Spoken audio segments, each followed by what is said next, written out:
میں اپنے شہر کی ایک مشہور ڈاکٹر تھی اور عورتوں کے بچے پیدا کرتی تھی، حالانکہ خود میں بانجھ تھی۔ یوں ایک دن 15 سالہ لڑکی درد سے کراتی ہوئی میرے پاس آئی۔ کچھ دیر بعد اس نے خوبصورت بیٹے کو جنم دیا۔ اس بچے کو دیکھتے ہی اسے پانے کی خواہش جاگی تو فوراً میں نے وہ بچہ چھپا دیا اور اس لڑکی کو بولی، تو نے مردہ بچہ پیدا کیا ہے۔ یوں اس بچے کو میں گھر لے آئی اور پال کر جب جوان کیا تو ایک دن اچانک وہ اپنے ساتھ ایک لڑکی بیاہ لایا، اور جوں ہی میں نے اس لڑکی کا گھونگھٹ اٹھایا تو پاؤں تلے سے زمین نکل گئی، کیونکہ یہ تو وہی عورت تھی جس کی گود سے میں نے۔ میرا نام فوزیہ پرویز ہے۔ مجھے شروع سے ہی شوق تھا کہ میں میڈیکل پروفیشن میں جاؤں۔ ڈاکٹر بننا میرا خواب تھا، اور یہ کوئی ایسا خواب نہیں تھا جو پورا نہ ہو سکتا۔ ہمارا تعلق ایک امیر خاندان سے تھا۔ میں آرام سے MBBS کر سکتی تھی۔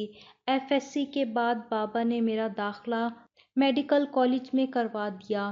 یوں 4 سال پڑھائی اور 1 سال ہاؤس جاب کر کے میں گھر واپس آ گئی تھی۔ بابا نے میرا شوق دیکھتے مجھے اپنا ذاتی کلینک کھول کر دے دیا تھا، جسے پا کر میں بھی بہت خوش ہوئی تھی۔ جلد ہی اس کا سارا کام بھی مکمل ہو گیا اور اب میں باقاعدہ اپنے گائنا کلینک کو وقت دیتی تھی۔ 1-2 سال میں وہ بھی چل پڑا تھا۔ اب اگر کچھ باقی تھا تو وہ میری شادی تھی، باقی تو جو چاہا تھا وہ مجھے مل ہی گیا تھا۔ اب وہ میرے لیے رشتہ دیکھ رہے تھے، لیکن جب زندگی کے ہر کام میں میری مرضی پوچھی جاتی تھی اور وہ کام کر بھی دیا تھا تو تھی۔ آج جب میں کلینک سے واپس آئی تو انہوں نے مجھ سے براہ راست بات کی تھی کہ مجھے کیسا رشتہ چاہیے۔ مجھے اب یہ بات بتانے کی تو ضرورت ہے نہیں اپنی بیٹی کو کہ ہم اس کے لیے رشتہ دیکھ رہے ہیں۔ شکورہ کو میں نے رشتے کے لیے کہہ دیا ہے، لیکن ہم تم سے بھی رائے لینا چاہتے ہیں۔ تمہیں کیسا لڑکا چاہیے؟ آخر زندگی تو تم نے ہی اس کے ساتھ گزارنی ہے، اس لیے فیصلہ بھی تمہارا ہی ہونا چاہیے۔ ماما، مجھے آپ لوگوں پر پورا یقین ہے۔ آپ اور بابا وہی پسند کریں گے جو میرے لیے بہتر ہوگا، اس لیے میری ایسی کوئی بھی خاص ڈیمانڈ نہیں ہے۔ لیکن ایک بات ہے جو میں آپ کو کہنا چاہوں گی، اور وہ یہ ہے کہ اگر آپ کو کوئی لڑکا اچھا لگے میرے لیے اور وہ غریب ہو تو یہ جان کر اسے نظر انداز بالکل مت کیجیے گا، کیونکہ کما تو میں بھی اتنا لیتی ہوں کہ ہم دونوں کا گزارا آرام سے ہو جائے گا۔ لیکن میرا خیال اور مجھے عزت دینے والا کوئی مل جائے تو مجھے اور کیا چاہیے؟ اللہ کا دیا سب کچھ تو میرے پاس ہے۔ اپنی طرف سے میں نے ان کو بالکل مطمئن جواب دیا تھا، اور ان کے چہرے سے لگ رہا تھا ان کو واقعی کوئی لڑکا پسند تھا، لیکن اسے غریب جان کر وہ اسے منع کرنے والے تھے۔ لیکن میرے جواب سے ان دونوں نے خوشی سے ایک دوسرے کو دیکھا تھا اور میرا ماتھا چوم کر مجھے ڈھیروں دعائیں دیتے دونوں کمرے سے چلے گئے تھے۔ میں بھی صبح کی تھکی اب کچھ آرام چاہتی تھی، اس لیے فریش ہوتے ہی میں سکون سے سو گئی تھی۔ رات 2 بجے کا وقت تھا جب مجھے ایمرجنسی کلینک جانا پڑا تھا۔ وجہ وہ کیس تھا جس کا شوہر میرے سامنے رحم کی بھیک مانگتے گڑ گڑایا تھا کہ میں اس کے بچے کو بچا لوں۔ مجھے بھی اس پر ترس آ گیا، اور ہمارا کام ہی ایسا تھا۔ اکثر جب رات میں کوئی بھی نزدیک ڈاکٹر نہ ملتی تو ایسے ہی رات میں مجھے جانا پڑتا تھا۔ جلدی سے میں بھی چلی گئی۔ وہاں جا کر جب مریض چیک کیا تو پتہ چلا انہوں نے کوئی پہلے رپورٹ ہی نہیں کروائی تھی، بس منہ سے ہی بول رہے تھے، ہمارے پوتے کو بچا لو۔ یہ دادی کی آواز تھی، میرے بیٹے کی زندگی آپ کے ہاتھ میں ہے، آپ اسے بچا لیں، میں آپ کے پیر بھی پڑنے کو تیار ہوں۔ یہ خاتون کے شوہر کی آواز تھی۔ ان سب میں جو بات مجھے عجیب لگی تھی وہ سب کا لڑکے کے بارے میں ذکر تھا۔ کیا ان کو پہلے سے ہی پتہ تھا کہ مریض بیٹے کو جنم دینے والی ہے؟ تبھی سب اتنا پاگل ہو رہے تھے۔ اگر بیٹی ہوتی تو آرام سے بیٹھ کر انتظار کرتے کب یہ سب ختم ہو اور وہ لوگ یہاں سے جائیں۔ ایسا بہت سے کیسز میں ہو چکا تھا۔ خیر میں نے ان کو باہر بھیجا اور خود مریض کی طرف بڑھی۔ اس کا چیک اپ کرتے، الٹرا ساؤنڈ کیا اور اسے دیکھتے اس کا کیس کروانے لگی۔ جب میں فارغ ہوئی تو بے ساختہ اس عورت نے اٹھتے میرے ہاتھوں کو اپنے ہونٹوں سے لگا لیا۔ بہت شکریہ آپ کا ڈاکٹر صاحبہ۔ اگر آج یہ بچہ مر جاتا تو میرے شوہر مجھے اور میری بچیوں کو بھی مار دیتا۔ اس نے مجھے پہلے ہی کہا تھا اس بار لڑکا نہ ہوا تو میری خیر نہیں، بلکہ جب کسی نجی کلینک سے اس کو خوشی ملی کہ میرا بیٹا ہونے والا ہے، سب نے بہت خیال رکھا۔ لیکن اب جب میری ساس نے غصے میں مجھے مارا تھا تو میرا شوہر وہیں تھا۔ میری حالت دیکھتے وہ پاگل ہو رہا تھا۔ یہ بیٹا جو پیدا ہونے والا تھا، اس بات پر ان دونوں کی بحث بھی ہوئی تھی۔ لیکن پھر جلدی سے وہ مجھے لے کر گھر سے نکل گئے اور سارے راستے یہی باور کرواتے رہے اگر بچے کو کچھ ہوا تو مجھے اور میری چاروں بچیوں کو جلا کر مار ڈالے گا اور خود شادی کر لے گا۔ اس کی باتیں سنتے میرے تو رونگٹے کھڑے ہو گئے تھے۔ اگر بیٹی پیدا ہو رہی ہے تو گناہ عورت کا کیسے ہوا؟ اور اگر بیٹا پیدا ہو رہا ہے تو بھی انعام اور سارا کریڈٹ شوہر کا؟ کیا یہ سب ایک کے بس میں تھا؟ بیٹی تو رحمت ہوتی ہے لیکن سب نے اسے زحمت ہی بنا دیا ہے۔ میں نے اسے دلاسا دیا کہ اب تو خوش ہو جاؤ اور ساری باتیں بھول جاؤ، اب شوہر صحیح رہے گا۔ لیکن ایک بات یاد رکھنا، اگر تم خود ہی چپ چاپ یہ سب برداشت کرو گی تو اس کی ہمت اور بڑھے گی۔ اس لیے خود کے لیے آواز اٹھانا سیکھو۔ نہیں میڈم، ہم کچھ نہیں کر سکتی، غریب ان پڑھ ہیں، اگر طلاق ہو گئی تو کیسے بچوں کو پالوں گی؟ اب سب ٹھیک ہوگا، آپ کا بہت شکریہ۔ اس کی باتیں سوچتے میں بھی گھر آ گئی تھی۔ اس کی باتوں کو سوچتے میں لیٹ گئی تھی اور یہی دعا تھی میرا مستقبل اچھا ہو، شوہر اچھا ہو، تاکہ ایسا کوئی سین نہ ہو۔ یہی آخری سوچ تھی۔ میں سو گئی۔ صبح اٹھی، کلینک جانے کے لیے تیار تھی جب امی نے جانے سے منع کر دیا اور کہا دیکھنے کے لیے لوگ آ رہے ہیں۔ اس دن میں کلینک نہیں گئی۔ کمرے میں آتے کپڑے تبدیل کیے اور امی کے ساتھ کچن میں آ گئی۔ پھر دوپہر ہوئی اور وہ لوگ بھی آ گئے۔ مجھے دیکھ کر پہلی نظر میں ہی پسند کر لیا گیا تھا۔ لڑکا بھی دیکھنے میں یوں ہمارا رشتہ پکا ہوا تھا۔ لڑکی کی امی گاؤں میں رہتی تھی جبکہ لڑکا یہاں پر جاب کرتا تھا۔ مہینہ خرچ وہ بھیج دیا کرتا تھا۔ لڑکے کی ماں بہت خوش نظر آ رہی تھی، ہوتی بھی کیوں نہ پڑھی لکھی اور ڈاکٹر بہو ملی تھی جو اچھا خاصا کما بھی لیتی تھی۔ وہ دیکھنے میں بھی صحیح ہی لگ رہی تھی، بس عادتیں تھوڑی عجیب تھی۔ مجھے لگا ان کو زیادہ خوشی ہی اس بات کی ہے کہ میں ڈاکٹر ہوں۔ خیر مجھے اس سے کوئی سروکار نہیں تھا وہ کیا سوچتی ہیں یا نہیں، کیونکہ مجھے تو زندگی اپنے شوہر کے ساتھ گزارنی تھی، اس لیے میں مطمئن تھی۔ شادی کی تاریخ رکھ دی گئی تھی اور یوں میں شادی کر افضل کے ساتھ ان کے کرائے کے فلیٹ میں آ گئی تھی۔ شادی کے بعد شروع کے دن تو میری ساس میرے پاس ہی رکی تھی، ہر طرح سے میرا خیال رکھتی، لیکن ایک ہفتے بعد وہ بھی چلی گئی تھی۔ میں نے کام والی ماسی رکھ لی تھی۔ صبح ہم دونوں کام پر جاتے اور شام کو گھر واپس آتے تھے۔ ماسی میں نے اپنے گھر سے ہی رکھی تھی جو کافی عرصہ ہمارے ساتھ رہی تھی، اس لیے ان پر پورا یقین تھا کہ وہ دھوکہ نہیں دے گی۔ میرے شوہر واقعی بہت محبت اور عزت کرنے والے ثابت ہوئے تھے۔ وہ ہر طرح سے میرا خیال رکھتے تھے۔ میں ان کے ساتھ بہت خوش رہنے لگی تھی۔ 1 سال بعد ہم دونوں نے مل کر شہر کے بیچ موجود بلڈنگ میں ایک فلیٹ خرید لیا تھا۔ ہم دونوں بہت خوش تھے، لیکن اب ایک کمی سی محسوس ہونے لگی تھی۔ وہ یہی تھی کہ مجھے اولاد نہیں ہو رہی تھی۔ میں نے اپنا پورا چیک اپ کروایا تھا، اپنے شوہر کا بھی کروایا، کئی علاج بھی کیے، لیکن کوئی فائدہ نہیں ہوا تھا۔ ہم دونوں میں کوئی کمی نہیں تھی۔ اس کے باوجود بھی ہمیں اولاد کی خوشی نصیب نہیں ہو رہی تھی۔ شاید یہ ہمارا کوئی امتحان تھا یا پھر اللہ ہمارا صبر دیکھنا چاہتا تھا۔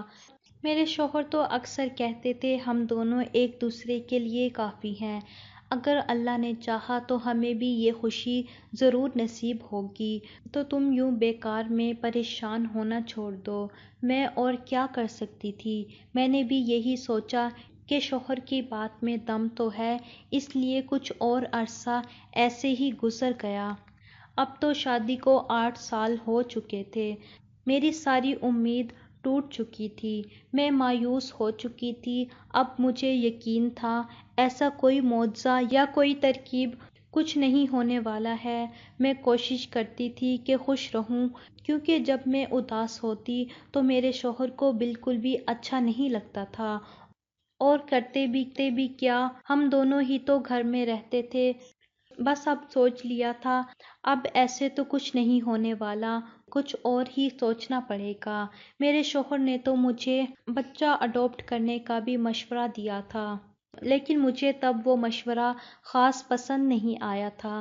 لیکن اب میرے دماغ میں یہ بات آئی تھی کہ اکثر لوگ میرے پاس ابورٹ کروانے کے لیے آتے تھے، لیکن میں کیونکہ کچھ ڈرتی تھی اور یہ خوف بھی تھا کہ کسی کا اگر ابورٹ کروں گی تو آگے کہیں میرے بچوں میں نقص نہ آ جائے، خدا نخواستہ، اسی لیے سب کو منع کر دیتی تھی۔ لیکن اب میں سوچ رہی تھی کہ اگر میں ابورٹ کرانے کی بجائے کسی کو جان کا خطرہ کہہ کر بچہ پیدا کروا کر اگر خود رکھ لوں تو یہ تو بالکل صحیح رہے، اس سے مجھے بھی اولاد کا سکھ مل جائے گا اور اس کو تو ویسے بھی لگاؤ نہیں ہوگا۔ اسی لیے تو بچہ ابورٹ کرانے آتی ہیں ایسی عورتیں، بس یہی صحیح ہے۔ پھر میں نے بہت کوشش کی تھی کہ ایسا ہو جائے، لیکن وہ سب لوگ اس وقت اتنا ڈرے ہوتے کہ ان کا ایک ہی جواب ہوتا کہ ہمیں بس اس سے جان چھڑوانی ہے، یہ کہہ کر مجھے منع کر دیتے اور کہیں اور جا کر اپنا کام پورا کروا لیتے۔ مجھے ایک بار پھر سے ناکامی کا سامنا کرنا پڑا تھا۔ ساری کوششیں بیکار گئی تھی، اب تو بس میں جیسے پاگل ہونے کو تھی، اب میں خود غرض بنتی جا رہی تھی۔ انہی دنوں میں ایک دن 15 سالہ لڑکی درد سے کراتی ہوئی میرے پاس آئی، اسے دیکھ کر مجھے کھٹکا ہوا تھا۔ بھلا اتنی چھوٹی لڑکی اور ماں بننے والی ہے، مجھے تو وہ شاید بھی نہ لگی، کیونکہ وہ آئی ہی اکیلی اپنی ماں کے ساتھ تھی۔ خیر میں نے اپنے ذہن میں ایک منصوبہ تیار کر لیا تھا، اب مجھے اس پر عمل کرنا تھا۔ مجھے پتا تھا میں غلط کرنے جا رہی ہوں، لیکن میں اور کرتی بھی کیا؟ میرے پاس اور کوئی دوسرا راستہ نہیں بچا تھا، اس لیے میں خود سے یہ وعدہ کرتے کہ میں اسے دنیا کی ہر خوشی اور بہت سارا پیار کروں گی۔ پھر کچھ ہی دیر بعد اس نے خوبصورت بیٹا جنا، تو اس بچے کو دیکھتے ہی اسے پانے کی خواہش اور بھی جاگی، تو فوراً میں نے وہ بچہ چھپا دیا اور اس لڑکی کو بولی تو نے مردہ بچہ جنا ہے۔ میری بات سن کر وہ بہت روئی تھی، جبکہ اس کی ماں نے شکر کا کلمہ پڑھا تھا، مانو اسے کوئی فرق ہی نہ پڑتا ہو اس کے جینے یا مرنے سے۔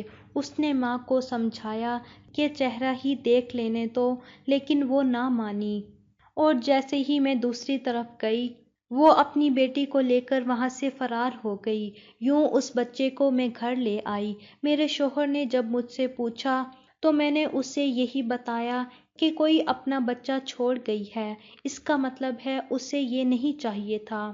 میرے شوہر نے مجھے کہا بھی ہم پولیس کو بتا دیتے ہیں تاکہ کل کلا کو اگر کوئی مسئلہ ہو تو ہم پر بات نہ آئے۔ تب میں گھبرا گئی تھی، جو کہ میرے شوہر نے بھی نوٹ کیا تھا۔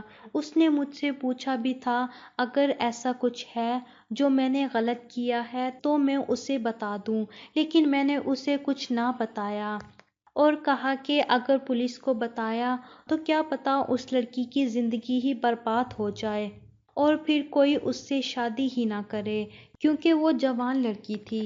شوہر خاصا مطمئن تو نہیں ہوا تھا، لیکن پھر اس نے کوئی سوال بھی نہیں کیا تھا، لیکن اب وہ مجھے عجیب نظروں سے ضرور دیکھتا تھا۔ شاید اسے کوئی شک تھا مجھ پر، لیکن مجھے اس وقت کسی چیز کی پرواہ نہیں تھی۔ میں بہت محبت سے اس کی پرورش کر رہی تھی۔ اس کو اچھے برے کی تمیز کا سبق دیتے وقت میرے دل کا چور مجھے ملامت کرتا کہ میں نے بہت غلط کیا، لیکن اگلے ہی پل اپنے بچے کو دیکھتے میں سب بھول جاتی۔ آہستہ آہستہ وہ بڑا ہوتا گیا اور تب مجھے اندازہ ہوا کہ وہ بہت ہی نرم طبیعت اور مدد کرنے والا ہے۔ یہ تب کی بات ہے جب وہ تیسری جماعت میں تھا، اور ایک دن کالے رنگ کی وجہ سے سب لڑکے اس بچی کو پریشان کر رہے تھے۔ نہ صرف اس نے ان سب کو سمجھایا بلکہ یہ بھی سمجھایا کہ کالے یا سفید سے کوئی فرق نہیں پڑتا، فرق آپ کے برتاؤ سے پڑتا ہے، اور جو تم سب اس کے ساتھ کر رہے ہو اس کے لیے میں یہی کہوں گا کہ تم سب کالے ہو، دل کے کالے، اور یہ دل کا سفید ہے۔ تب نہ صرف ان بچوں نے اس لڑکی سے سوری کیا بلکہ میرے بیٹے کی یہ بات اسکول میں بلوا کر اس کی تعریف کی گئی تھی۔ میرا شوہر جب مجھے اس پر اتنی ممتا لٹاتا دیکھتا تو خوش ہوتا تھا کہ ایک بچہ خوار ہونے سے بچ گیا، بلکہ اسے اتنی محبت کرنے والی فیملی بھی مل گئی۔ یہ بھی اللہ کی قدرت ہے۔ اس کی بات سن کر بے ساختہ اپنی جگہ چور سی ہو جاتی تھی۔ پھر جب میرا بیٹا 10 سال کا ہوا تب ایک کار ایکسیڈنٹ میں میرا شوہر مجھے اکیلا چھوڑ کر چلا گیا۔ غم بہت بڑا تھا لیکن اپنے بچے کے لیے برداشت کر گئی۔ اب میرا واحد سہارا میرا بچہ ہی تھا، میں اس کا ہر طرح سے خیال رکھتی۔ اسی طرح وہ کب جوان ہوا مجھے خبر ہی نہ ہوئی۔ میں اب بہت بیمار رہنے لگی تھی۔ اب مجھے میرا یہ گناہ اندر ہی اندر سے کھائے جا رہا تھا کہ میں نے کسی سے اس کی اولاد، اس کا بیٹا چھین لیا، لیکن اب میں پچھتانے کے علاوہ کر بھی کیا سکتی تھی؟ مجھ میں اتنی ہمت نہیں تھی کہ اسے سچ بتا سکوں، اور سچ بتائے بغیر شاید میری روح کو سکون نہ ملنا تھا۔ میرے دل پر ایک بوجھ سا تھا، لیکن ابھی شاید میری دعائیں قبول نہیں ہونی تھی۔ ابھی تو اور بہت کچھ غلط ہونا باقی تھا، وہ بھی صرف میری ایک غلطی کی وجہ سے۔ جب ایک دن اچانک وہ اپنے ساتھ ایک لڑکی بیاہ لایا، اور جوں ہی میں نے اس لڑکی کا گھونگھٹ اٹھایا تو پاؤں تلے سے زمین نکل گئی، کیونکہ یہ تو وہی عورت تھی جس کی گود سے میں نے بچہ چرا لیا تھا اور اسے کہہ دیا تھا کہ وہ مر گیا ہے، لیکن یہ تو بہت جوان تھی، تو کیا وہ اس کی بیٹی تھی؟ اور اس کا بیٹا اپنی ہی بہن سے بیاہ کر آیا تھا۔ یہ مجھ سے کیسا گناہ ہو گیا تھا۔ میں نے اس سے فوراً یہ سب کرنے کی وجہ پوچھی تھی۔ ماں، میں نے یہ سب اس لیے کیا ہے، اس کے گھر والوں نے ان دونوں کو گھر سے نکال دیا ہے۔ لڑکی کو بھی سب بد کردار کہہ رہے تھے، جبکہ یہ تو دیکھنے میں ہی معصوم لگی تھی۔ مجھے بہت اپنی سی، اور اب اس سے شادی بھی کوئی نہ کرتا، اس لیے میں نے اس سے اسی وقت سب کے سامنے نکاح کر لیا، اور اس کی ماں کو بھی یہیں لے آیا۔ میں نے صحیح کیا نا ماں؟ تم مجھے اس کی ماں سے بلاؤ اسے اندر، مجھے اسے دیکھنا ہے۔ مجھے اس طرح بات کرتے دیکھ کر میرا بیٹا بھی حیران ہوا تھا، لیکن پھر اس عورت کو اندر لے آیا، اور جو میں سوچ رہی تھی وہ سب سچ ہو گیا تھا۔ یہ وہی عورت تھی جس کا وہ بیٹا چرایا تھا۔ میں نے اس کے آگے ہاتھ جوڑ لیے تھے۔ ماں، مجھ سے بہت بڑی غلطی ہو گئی۔ تمہیں شاید میں یاد نہیں، لیکن مجھے تم یاد ہو۔ میں وہی ہوں جس نے اس دن تمہارا بچہ جنایا تھا اور کہا تھا تمہارا بچہ مرا ہوا پیدا ہوا ہے، لیکن وہ مرا نہیں تھا۔ میں خود غرض ہو گئی تھی، لیکن اگر آج چپ رہی تو بہت بڑا گناہ ہو جائے گا جس کی معافی شاید مجھے کبھی نہ مل سکے۔ بے بسی میرے چہرے پر رقم تھی۔ میں بہت پشیماں ہوں اپنے گناہ پر۔ یہ نکاح جائز نہیں ہے کیونکہ یہ تمہارا وہی بیٹا ہے اور تم اس کی ماں اور یہ اس کی بہن ہے۔ میں نے روتے ہوئے ساری حقیقت ان کے سامنے رکھ دی تھی اور اب سزا سننے کے لیے منہ نیچے کیے روئی جا رہی تھی جب مجھے میرے بیٹے کی آواز آئی، آپ نے بہت غلط کیا ان کے ساتھ، میرے ساتھ، میری بہن کے ساتھ۔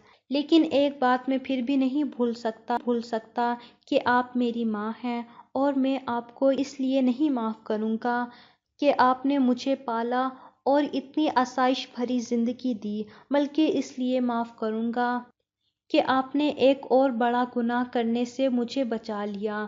میں آپ کو معاف کرتا ہوں۔ اپنے بیٹے کی بات سنتے میں اور شدت سے روئی تھی۔ اس عورت نے بھی مجھے معاف کیا تھا۔ اس کا کہنا تھا اگر وہ ایک بار اپنے بچے کو دیکھ لیتی تو ایسا کبھی نہ ہوتا۔ لیکن تب اس کی بھی مجبوری تھی، نکاح تو ان کا بنتا ہی نہیں تھا۔ اس لیے مولوی سے رابطہ کرتے انہوں نے یہ مسئلہ بھی حل کیا تھا۔ پھر اس نے اپنی دونوں ماؤں کو اور اپنی بہن کو اپنے ساتھ ہی رکھا تھا۔ آخری وقت میں اپنی ماں کو یوں اکیلا نہیں چھوڑ سکتا تھا وہ۔ آپ کو کیا لگتا ہے، کیا اس نے اپنی ماں کو معاف کر کے صحیح کیا تھا یا اسے اپنی ماں کو چھوڑ کر چلے جانا چاہیے تھا؟